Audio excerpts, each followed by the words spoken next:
Slayton and his team are dead.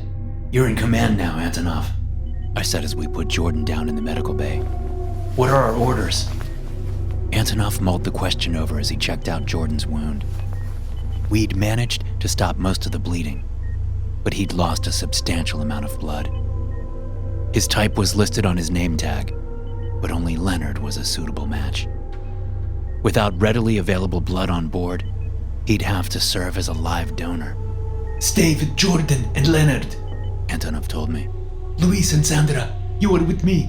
We are getting off this f***ing asteroid. As the only one with actual medical training in human medicine, I was left to make sure both Leonard and Jordan remained stable. In the meantime, Antonov would help the crew take off, hoping to establish contact with ground control, who weren't expecting a call for another 3 days. How are we going to deal with that thing? Leonard asked. We can't bring it back to Earth. I don't know. I don't understand how it got out of the airlock in the first place. We'll check the security footage once we've taken off. No point dwelling on it until we have factual answers. Leonard sighed after a moment of silence. We sat in silence as we waited for Jordan to wake up, keeping an eye on his vital signs. He seemed stable, with his blood pressure slowly normalizing as he received Leonard's blood. Then we felt all of Helios start to vibrate as the engines activated. Jordan finally regained consciousness again, weakly trying to talk. We're moving, Jordan whispered, barely audible over the hum of the engines. Yeah, we're going home, I said. What about the alien? He asked. We're dealing with it, was all I could think to respond. We can't bring it back to Earth, Abel. We have to destroy it. We all knew it, and it awoke a horrific realization. If the creature could not be dealt with, we would have to destroy the ship and ourselves. Making it home was far from a certainty, but we hadn't lost hope yet. Still, once we'd returned to the cold void of space, I felt a hint of relief. Despite our unwelcome guest, we were safe from the rest of the fossilized creatures back on the asteroid. Once I'd stitched Jordan up to the best of my ability, I gave him a mild sedative and a pain reliever. I had to check the ship's security footage, and with Jordan out of any immediate danger, I left him alone with Leonard. It was time to learn exactly what we were dealing with. Though I dreaded the sight of their brutal deaths, knowing what the invader did to Sophia, we had to figure out what went wrong and how to deal with it should it happen again. So, I headed back towards the bridge, walking by the isolated, blood-covered door to the laboratories. While the creature seemed to have consumed most of Sophia's remains, some bone fragments and dried-out blood still remained. As I entered the bridge, I could hear Antonov desperately broadcasting an emergency message, knowing our earliest response would arrive in just under an hour. This is Helios 3. Current Commander Antonov speaking. Quint Slayton is dead. Seeking immediate advice. We have found extraterrestrial life on Psyche 16, and it has boarded our ship. I repeat, we have an extraterrestrial hostile life form aboard Helios 3. Please advise. The asteroid was already on its way out of our sight, turning to a small dot in the distance as we slowly made progress back towards Earth. The journey would take 6 months, even at the impressive speeds our ship was capable of. An ample amount of time to either destroy ourselves and the creature, or come up with a viable solution. Now we wait, Antonov said. Why don't we check the security footage? I asked. He nodded. It was already loaded on the screens, but none had been brave enough to actually start viewing it. Together, then, he said. We gathered around the screen, ready to finally learn exactly what had happened during our absence, and to see the final moments of our crew, our friends. We accessed footage from the laboratories and its accompanying airlock. The presumed fossil had been stored inside, kept in a vacuum at freezing temperatures close to minus 100 degrees Celsius. While it was still substantially warmer than the temperatures on the asteroid's surface, nothing should have been able to survive such an extreme climate. Sophia stood in front of the airlock, staring at the fossil within. She seemed upset that she wouldn't get to study the creature up close, left with only her imagination to come up with the nature of the extraterrestrial being and its origin. We forwarded the clip a couple of hours, seeing little more than routine work being done around the lab. Only interrupted when Sophia once again stood in front of the airlock, this time with a horrified expression on her face. After a moment of contemplation, she rushed to the radio, immediately contacting the bridge. Commander Slayton, we have a problem. The fossil, it's melting. She explained as if she couldn't quite believe it herself. Sure enough, the rock surrounding the actual life form seemed to just be melting away. Whatever substance the mineral was made from, it had an exceptionally low melting point, unlike anything seen naturally back on Earth. Slayton arrived alongside Lance to check on the situation, both equally shocked to see the being resting on the floor, free from its encasing rock. Wait a minute. Is that thing moving? Lance asked after a moment of observation. No. That's impossible. Sophia said, not believing it before seeing it with her own eyes. Holy shit! Slayton stood frozen by their side, letting a few seconds pass before his training kicked in, finally taking charge of the situation. Eject the airlock. We're not risking having an extraterrestrial life form aboard. But, Commander... Sophia tried to interject, but Slayton wouldn't have it. That's an order. We're not equipped for this. Vent the airlock, now. Yes, sir. Sophia said, defeated, but realizing the dangers of bringing a potentially invasive species back to Earth. Venting an occupied airlock was not an easy procedure, and required an override code as well as 2 personnel to execute, mainly to prevent accidental ejection while occupied by our crew members. While the system could tell the difference between organic and inorganic matter, it did not differentiate between species. As Lance and Sophia dealt with the ejection protocols, the creature seemed to wake up from its dormant state. It shot its many limbs out and flung them around the room as if it was sensing its surroundings. With no escape in sight, it directed its attention towards the outer door of the airlock. It must have sensed the temperature difference on the outside, because the idea of facing the cold surface of the asteroid seemed to infuriate it. Wait, what is it doing? Lance asked. Is it trying to escape? Sophia asked back. It dragged its limb around the seams of the door, breaking off parts of itself to form a biological seal. By the time our crew managed to unlock the outer door, an alarm sounded, alerting the crew to a faulty airlock. It locked itself in. We can't eject it, Sophia said, panic rising in her voice. How the fuck did it know how to do that? Lance asked, equally horrified. Once it had secured its presence aboard the ship, it started splitting off parts of its own limbs.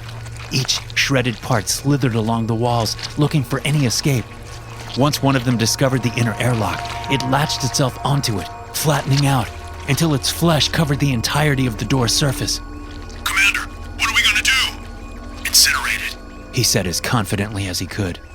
Theoretically, the entire ship had the ability to destroy all of its content, but only 2 were ready, both of them airlocks. The procedure emitted high enough temperatures and radiation for terminal disinfection, without posing a threat to the crew within the safe areas. It'll take time to override the system, Lance said. We don't have another choice. More and more of the creature's limbs formed upon the glass wall as they worked on the system. Can it get through? Lance asked. Not a chance. It's a polycarbonate glass, Sophia said. How long until terminal sterilization? Slayton interrupted. 2 minutes, Sophia said. Once overridden, they didn't hesitate to pull the trigger. Within 60 seconds, the temperatures within were high enough to combust any known organic material. The creature let out a horrific shriek from an unseen mouth. At the same time, it started shaking and twitching, clearly in pain, but not dying. How the fuck is that thing still alive? Lance asked in shock. A crack appeared in the glass, an almost impossible feat. But the combined, tearing strain of the creature in addition to the heat proved just enough to break the airlock. We have to get out! Slayton began, getting cut off as the glass shattered. Without the glass holding the heat in, it blew through the laboratory, tearing through equipment and crew. Slayton and Sophia were flung to the side, hurt, but still mobile, while Lance got the worst of the heat and shards of glass. He was dead before even hitting the ground, shredded by glass and burned in the blast. Slayton was the first to get back to his feet, tending to Sophia as the creature dragged itself out from the broken airlock, intact, but weakened by the process. It made its way to Lance's body, wrapping its many limbs around him, cutting through his body like butter. We have to go, Slayton ordered, pulling Sophia up from the floor. They limped out from the laboratory, calling for Jordan to put the sector on lockdown. But in the chaos, nothing could be heard over the comms. By the time they reached the bridge, the creature had consumed the entirety of Lance's body, leaving behind little more than specks of blood and a few bone fragments. What the fuck happened? Jordan asked as he met the wounded crew. Where's Lance? Lance is dead. Slayton groaned. Put the laboratory on lockdown. I can't. The explosion damaged the automated systems. Jordan argued. Can you fix it? Sophia asked. Not from here. The blast doors can be pulled down manually, and then I can lock them from here, though. Do it. Slayton ordered. I'll get to the doors. Sophia, there's a weapons cache in one of the storage crates, number 42. The code is... They were interrupted by another loud shriek coming from just down the hall. The creature had finished feasting on Lance's body, moving on to its next target. Having just fed, it moved at a far greater speed, extending its limbs across the room, essentially throwing itself forward. Before the crew could even react, it had reached the bridge. It attacked Jordan first, slicing straight through his left side, cutting the flesh as if it were nothing. He fell to the ground in agony, desperately trying to stop the bleeding. Next, it jumped for Slayton, slicing his arm without incapacitating him. It swung its limbs again, but this time Slayton ducked under it. He was going for the laboratory, but not before slinging a chair at the creature. You want this, huh? He yelled. He seemed to have the creature's attention, leading it away from the bridge, back into the laboratory. Come and get it, then! As Slayton vanished down the hall with the creature, Jordan and Sophia had a brief window of opportunity to lock down the lab. Close the blast doors! Jordan begged. But Slayton is still in there. I know, but it's our only chance. He would want us to take it. Come on, I can't make it there myself. Slayton let out an agonized yelp as the creature got to him, cutting through his torso, killing him in an instant. It didn't even bother to consume him. Instead, it started making its way back to the bridge, ready to finish off the rest of the crew. With the blast damaging the automated systems, Sophia could only close the doors manually. She rushed to the laboratory blast door, unlatching and pulling it down just as the creature reached it. She let the door fall, but the thing got a hold of her leg, pulling Sophia towards itself just as the door closed and locked in place. She was trapped inside the lab with the creature, with no means of escape. Sophia! Jordan called from the bridge, unable to get up due to the injury. He pulled himself to the chair, climbing up onto it with all of his remaining strength, finally reaching the comms, which had been damaged in the fight, soaked in blood. In the meantime, Sophia remained alive on the other side, standing in front of a being that could have ended her existence in mere seconds. Yet it just stood there, not bothering to touch her. Sophia, where are you? He called over the comms. I'm in the lab. She responded meekly. And the thing? With me. The doors are locked. Hold on, I'll get you out of there, Jordan said. But Sophia had already figured out why her life had been spared. The thing was using her as bait, waiting for someone to open the doors, allowing them both to escape. No, you can't. If you open the doors, we'll all die. You can't just sacrifice yourself. I'll call Antonov.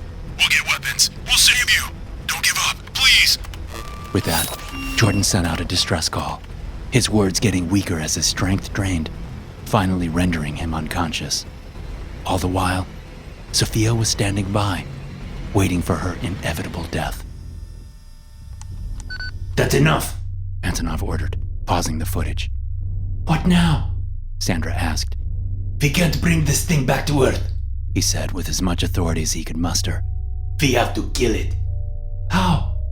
I don't know. We flicked through the live feed, but the creature was nowhere to be found, presumably hiding in the ventilation system or areas with non-functional cameras. Before we could explore the ship any further, we were interrupted by Leonard, calling from the med bay. Somebody, help! Jordan stopped breathing! He yelled. Without hesitation, we rushed over to the med bay. I knew I'd left Jordan fixed up and stable, so I figured he was having a reaction to the blood. If the type was wrong, there was little we could do to save him, and it would be my fault. He just started coughing up blood, then he went limp. Leonard said as we finally reached them. I didn't do anything. Move aside. I ordered as I checked for any vital signs. Jordan lay there, pale. Even based solely on his appearance, I could tell it wasn't a reaction from the donated blood. Instead, it was as if someone had drained the entirety of the blood from his body. He was clearly dead, without a chance of resuscitation.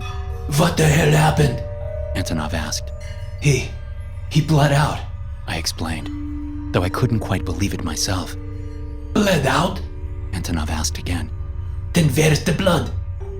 It was a question I was asking myself, and as I thoroughly examined the man, I confirmed that I had, in fact, patched up any serious bleeding. He had been stable and received a transfusion from a supposedly matching donor, yet he was clearly drained, and none of the blood was on the floor, nor had it accumulated within his body cavities. Something was terribly wrong.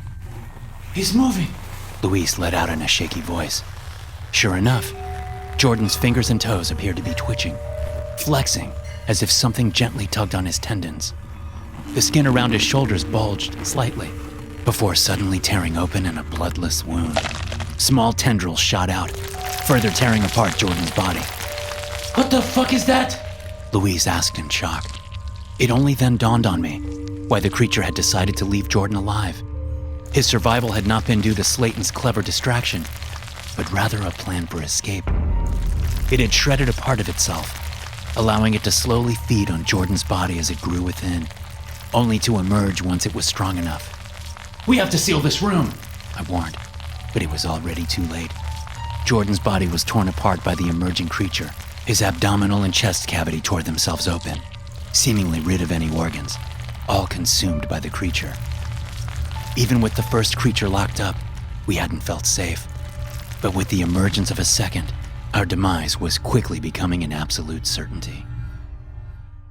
Stand back, Antonov ordered, pushing us aside as he pointed the flamethrower at the creature. With zero hesitation, he fired upon Jordan's dead body, still occupied by the alien. It shrieked as it burned, retracting its limbs back into Jordan's body in an attempt at shielding itself. Get out of here, he demanded. For a moment, the fire seemed to be working, or at the very least it was keeping the beast at bay. Most of the crew retreated back to the bridge, ready to seal themselves in. Only Antonov and I remained behind. He kept unleashing hellfire upon the thing as I stood by and watched. It's time to go, I said. He slowly made his way towards the door, not letting go of the trigger for even a second. Come on, I continued. Then, as Jordan's body had been reduced to a pile of charcoal, a flaming lump of flesh shot itself out of the corpse in Antonov's direction. He just about dodged it, tossing his empty flamethrower at it as a last resort. Run! I yelled, pulling Antonov with me. We made our way back to the bridge, chased by the deformed creature. The fire had left a charred layer on its surface, but it seemed to shed the thin layer of damaged skin. As we reached the bridge, Luis already held a hand on the door, ready to close it as soon as we entered. Hurry! He yelled as he noticed the creature pulling after us. We practically dove inside, just in time for Luis to close the door behind us. While it effectively kept the monstrosity out, it also meant we were trapped. It won't fucking die! Antonov let out. Now it got Jordan too! Before we could even start to mourn his loss, or even try to comprehend what we'd just witnessed, Sandra notified us of a message we'd received from ground control. I think you should listen, she said somberly. It would be the first time we heard from Earth since our mission started on Psyche 16. Antonov walked over to the control panel, letting his finger nervously hover over the button for a moment, before finally playing the message. Helios 3, this is ground control. Message confirmed. Protocol will follow. A brief pause was heard as the actual response was replaced by pre-recorded instructions on how to deal with a potential biological contamination of extraterrestrial origin. If the contaminant has been safely contained, landing coordinates will be sent. You will be instructed to proceed to a designated site without delay. Do not attempt any examination of the aforementioned contaminant. crew is to be isolated upon landing in any designated chamber for no less than 14 days. It was an unhelpful suggestion, one already attempted and failed, but the message wasn't over yet.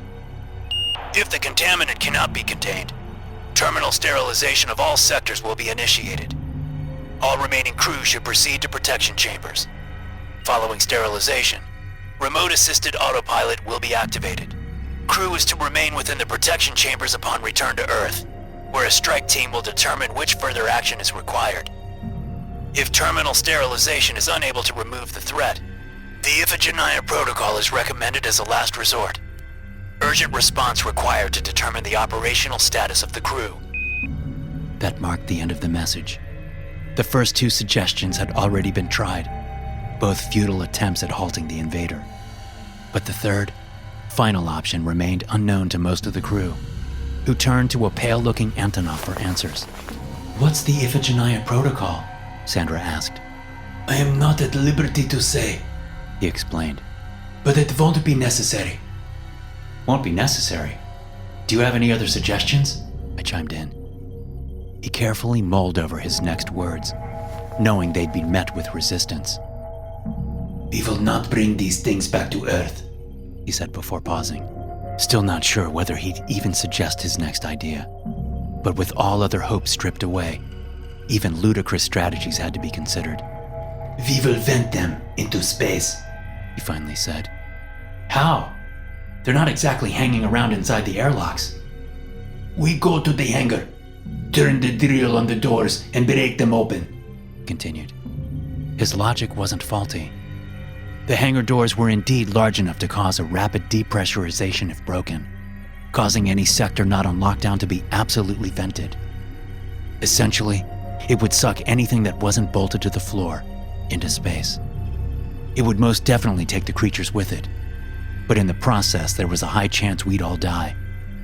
Even in the unlikely event that we survived, there was no guarantee that the life support systems could produce enough oxygen to keep the survivors alive. It's insane, Leonard said. Do you have any better ideas? Antonov asked. How about you tell us about this Iphigenia protocol? He paused. A measure of last resort. Destroying Helios. We looked at each other for a moment, knowing full well that it might be our only option. But none of us were ready to admit defeat. I vote for Antonov's idea, I said, breaking the silence. Yeah, let's not die today, Sandra chimed in. Antonov's plan was simple enough in nature, though incredibly dangerous. We'd put the bridge into lockdown, allowing it to remain pressurized as the rest of the ship got vented. The laboratory would be unlocked.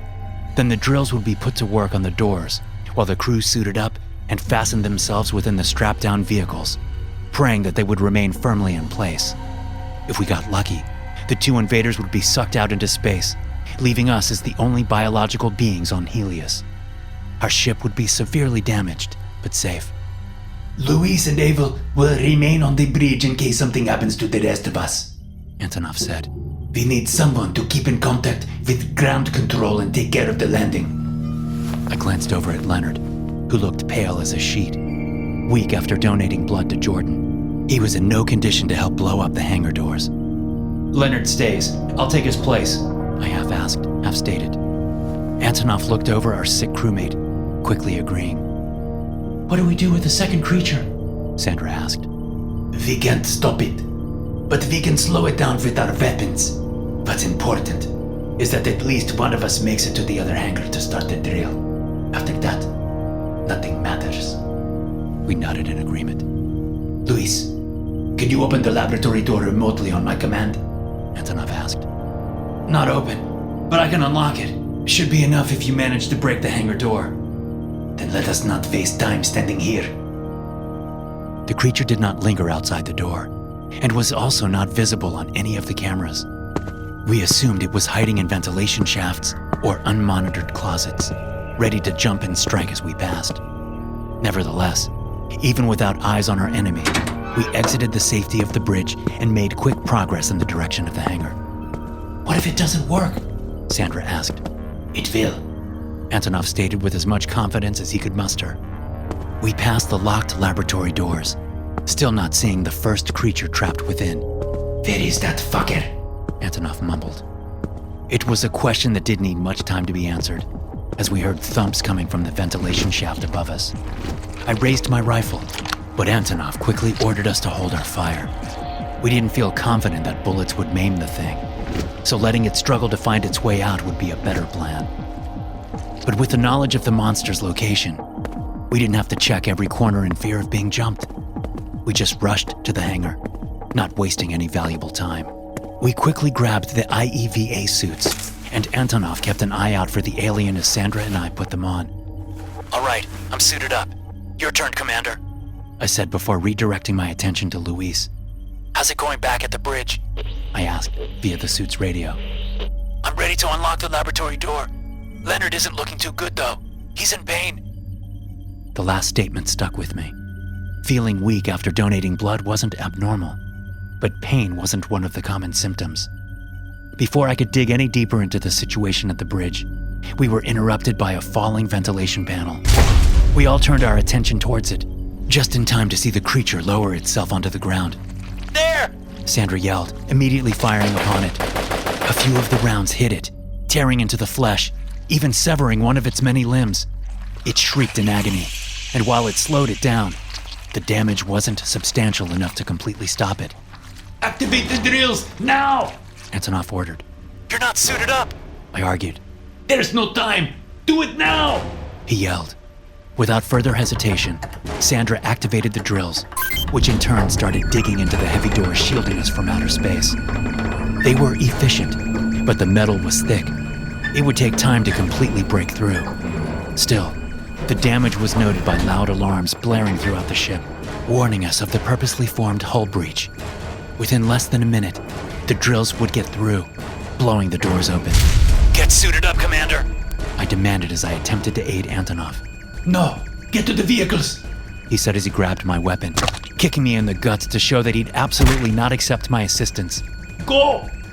Knowing I could do nothing to help, I just watched as Antonov walked towards the creature, constantly firing upon it with my stolen weapon.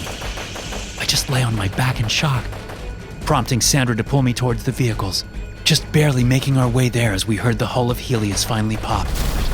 Antonov used the last second of our intact atmosphere to throw himself at the creature, distracting it for a mere instant.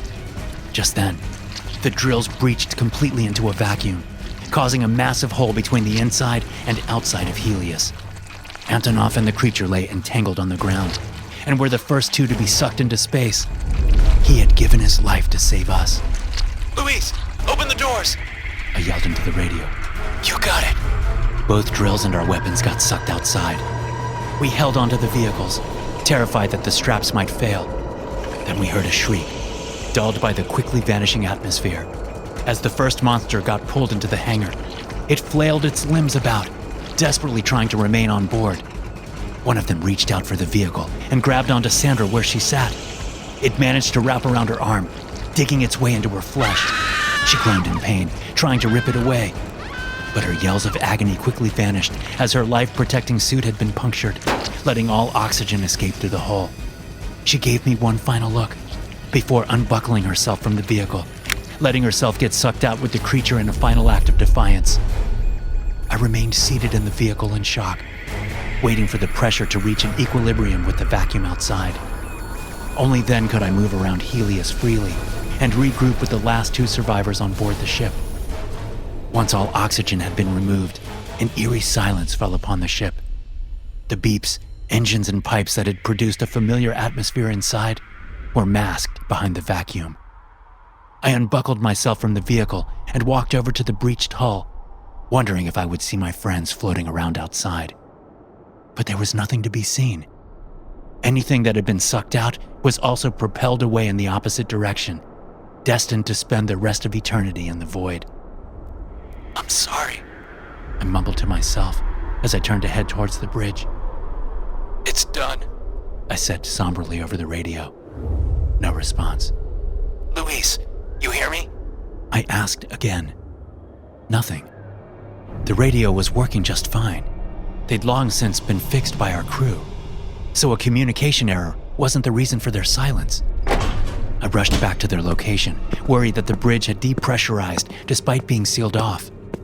If the bridge was damaged, there would be no way for the life support systems to establish a safe zone within the ship.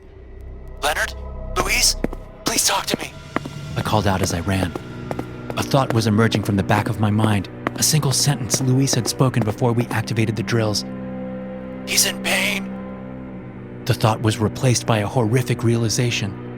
Leonard had given blood to Jordan. He had been directly connected to him. If Jordan was infected by that thing, Leonard might be as well. Then I reached the bridge, only separated by a thick pane of polycarbonate glass door. On the other side, I found Luis's mangled body next to Leonard, who appeared to have been torn apart from the inside, rid of any blood and organs, eaten alive. On the consoles rested a third, indestructible creature, waiting for me to open the doors.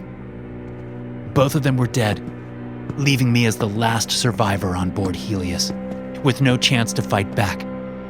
Venting the bridge wouldn't cause enough pressure to eject them into space, nor would it kill the monstrosity.